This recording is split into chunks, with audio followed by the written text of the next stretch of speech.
so it was really cool. And it had this, I could put it up, and so we started with this term called ready to play. And the way the chart works is that every young person gets a clip, it's a clothespin, and they write their name on it. And when they come into our program, the symbolic meaning of it is that when they clip in, it means you're ready to play.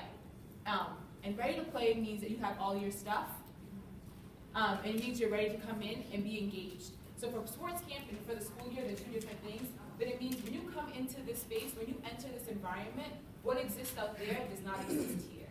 You are now ready to play. You're ready to have fun. You're ready to have a good time. You have your sneakers. You have your materials. You have your agenda books. You are in a new space, and I need you to bring a new person. So whatever happened outside, and we know kids have a bad day before they come in sometimes, that here in this space, we're going to be ready to play. And that's what's important to us. And then as they do, they clip in, and during the day, if they do something positive, a staff asks them to clip up, and they move up a level. And so, move up a level. If they do something negative, they break one of our norms that they've created, they clip down.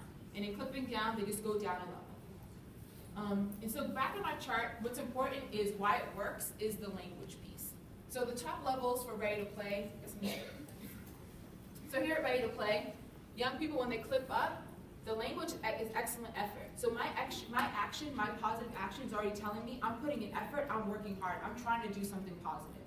If I move up to role model, it means not only am I doing something positive, but I've done something positive twice, which means other people, my peers, are now looking at me as a role model.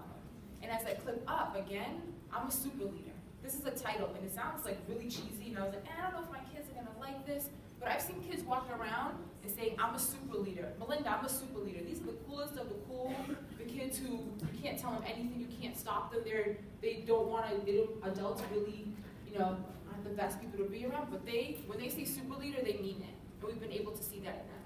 And clipping down for us is not about putting labels. So the bottom part of the chart is taking away a label. There's no negative consequence of making bad choices. You just need to take some actions to get back up. So if you clip down, you're just making better choices, that's it. The clip just moves down. I see it and say, hey, you gotta make better choices. I know, I gotta make better choices. That's it.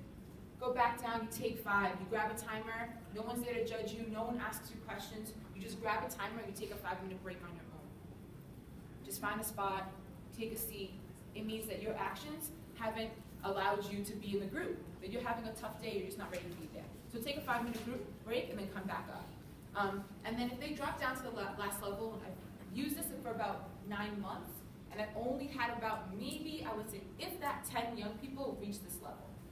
It's because they can move up and move down. So if young people say they need to make better choices, typically once they're at that light blue level, they find something to do. They're like, I need to do something to give back because they really want to move forward and move up. And so in-house project reflection, they just come with me and we really think about a good strategy of what they need to be able to come back. And this past week, we had a really, one of those experiences when you're really doing youth work with one of my young people, came in, got into the in-house level, and I could see it. She was like a different kid. I didn't know what happened to her that day. And she did her sheet, she labeled out why she got put down.